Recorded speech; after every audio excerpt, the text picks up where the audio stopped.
اعوذ باللہ من الشیطان اللعین الرجیم بسم اللہ الرحمن الرحیم اللہم صلی علی محمد وآل محمد وعجل فرجہم۔ مولا متقیان کا خطبہ نمبر 27 نہج البلاغہ کے مطابق آپ کی خدمت میں پیش کرنے کی سعادت حاصل کرتے ہیں۔ اللہ تعالیٰ اسے ہمارے لیے اور ہمارے والدین کے لیے اور تمام سننے والوں کے لیے اور اس کو مزید شیئر کرنے والوں کے لیے صدقہ جاریہ قرار دے، آمین بجاہ النبی الکریم۔ مولا متقیان فرماتے ہیں، جہاد جنت کے دروازوں میں سے ایک دروازہ ہے جسے اللہ نے اپنے خاص دوستوں کے لیے کھولا ہے۔ یہ پرہیزگاری کا لباس اللہ کی محکم زرہ اور مضبوط سپر ہے۔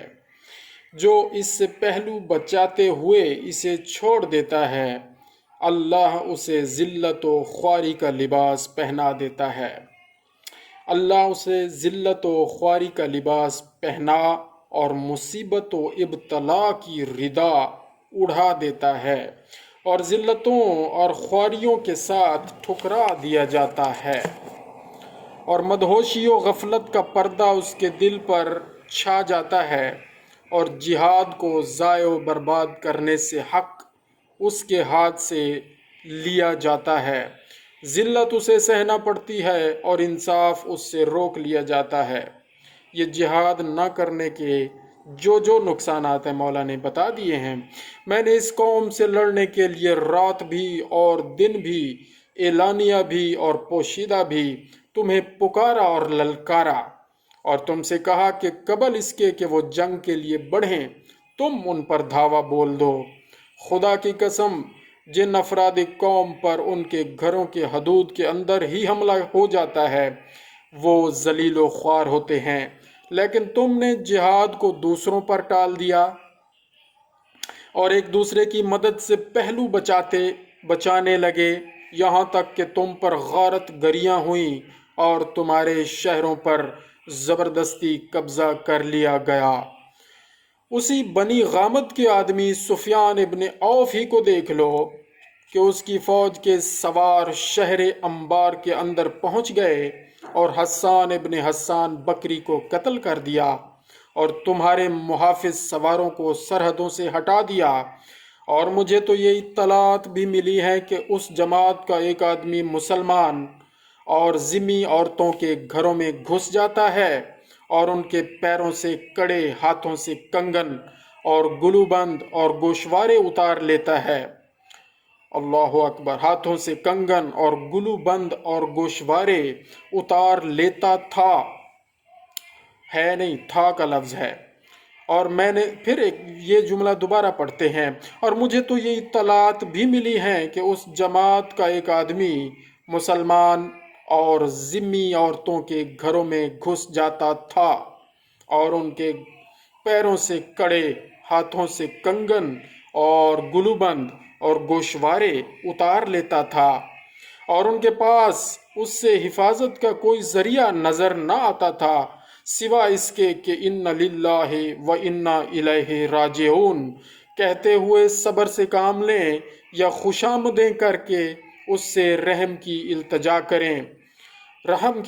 کریں۔ وہ لدے پھندے ہوئے پلٹ گئے، نہ کسی کے زخم آیا نہ کسی کا خون بہا۔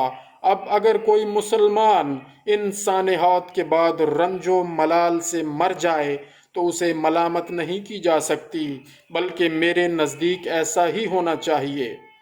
العجب ثم العجب! خدا کی قسم، ان لوگوں کا باطل پر ایکا کر لینا اور تمہاری جمعیت کا حق سے منتشر ہو جانا دل کو مردہ کر دینا ہے اور رنج و اندوہ بڑھا دیتا ہے۔ تمہارا برا ہو، تم غم و حزن میں مبتلا رہو، تم تو تیروں کا از خود نشانہ بنے ہوئے ہو۔ مولا فرما رہے ہیں، مولا اپنے ان ساتھیوں سے بہت رنجیدہ ہیں جو جہاد میں سستی اور کاہلی کا مظاہرہ کرتے تھے اور مولا کی باتوں پر عمل نہیں کرتے تھے۔ فرماتے ہیں، تمہیں ہلاک و تاراج کیا جا رہا ہے مگر تمہارے قدم جمے ہوئے ہیں اور تم جنگ سے جی چراتے ہو۔ اللہ کی نافرمانیاں ہو رہی ہیں اور تم راضی ہو رہے ہو۔ اگر گرمیوں میں تمہیں ان کی طرف بڑھنے کے لیے کہتا ہوں تو تم یہ کہتے ہو کہ یہ انتہائی شدت کی گرمی کا زمانہ ہے اور اتنی مہلت دیجیے کہ گرمی کا زور ٹوٹ جائے۔ اور اگر سردیوں میں چلنے کے لیے کہتا ہوں تو تم یہ کہتے ہو کہ کڑاکے کا جاڑا پڑ رہا ہے، اتنا ٹھہر جائیے کہ سردی کا موسم گزر جائے۔ یہ سب سردی اور گرمی سے بچنے کے لیے باتیں ہیں۔ جب تم سردی اور گرمی سے اس طرح بھاگتے ہو تو پھر اللہ کی قسم تم تلواروں کو دیکھ کر اس سے کہیں زیادہ بھاگو گے۔ اے مردوں کی شکل و صورت والے نامردو، اللہ اکبر، مولا فرماتے ہیں اے مردوں کی شکل و صورت والے نامردو، تمہاری عقلیں بچوں کی سی اور تمہاری سمجھ حجلہ نشین عورتوں کی مانند ہے۔ میں تو یہی چاہتا تھا کہ نہ تم کو دیکھتا نہ تم سے جان پہچان ہوتی، ایسی شناسائی جو ندامت کا سبب اور رنج و اندوہ کا باعث بنی ہے۔ اللہ اکبر، اللہ تمہیں مارے، تم نے میرے دل کو پیپ سے بھر دیا ہے اور میرے سینے کو غیظ و غضب سے چھلکا دیا ہے۔ تم نے مجھے غم و حزن کے جرعے پے در پے پلائے، نافرمانی کر کے میری تدبیر و رائے کو تباہ کر دیا، یہاں تک کہ قریش کہنے لگے کہ علی ہے تو مرد شجاع لیکن جنگ کے طور طریقوں سے واقف نہیں۔ اللہ اکبر، اللہ ان کا بھلا کرے۔ کیا ان میں سے کوئی ہے جو مجھ سے زیادہ جنگ کی مزاولت رکھنے والا اور میدان غاں میں میرے پہلے سے کار نمایاں کیے ہوئے ہو؟ میں تو ابھی 20 برس کا بھی نہ تھا کہ حرب و ضرب کے لیے اٹھ کھڑا ہوا، اور اب تو 60 سے بھی اوپر کا ہو گیا ہوں، لیکن اس کی رائے ہی کیا جس کی بات نہ مانی جائے۔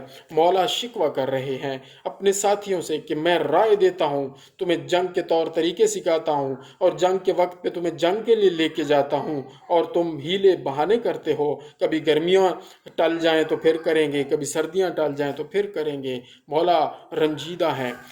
ہمیں اپنے اوپر خود غور کرنا ہوگا دوستو کہ کہیں ہمارے اعمال اور افعال تو ایسے نہیں کہ ہم بھی حیل و حجت سے کام لے رہے ہیں، کہیں ایسا نہ ہو کہ ہم بھی بہانہ سازی کر رہے ہوں، کہیں ایسا نہ ہو کہ ہم بھی وقت قیام ہو اور ہم سجدے میں پڑے ہوں، کہیں ایسا تو نہیں ہے کہ ہمیں بھی ہمارے اوپر جو ذمہ داریاں ہیں کیا ہم وہ اچھے طریقے سے انجام دینے کے لیے اپنی تمام قوتیں بروئے کار لا رہے ہیں یا ہیلے بہانے سے کام کر رہے ہیں؟ اگر ایسا ہے تو پھر مولا کے یہ جملے موجود ہیں، ہمیں غور کرنا پڑے گا۔ اللہ تعالی محفوظ رکھے۔ اللہم صلی علی محمد و آل محمد وعجل فرجہم۔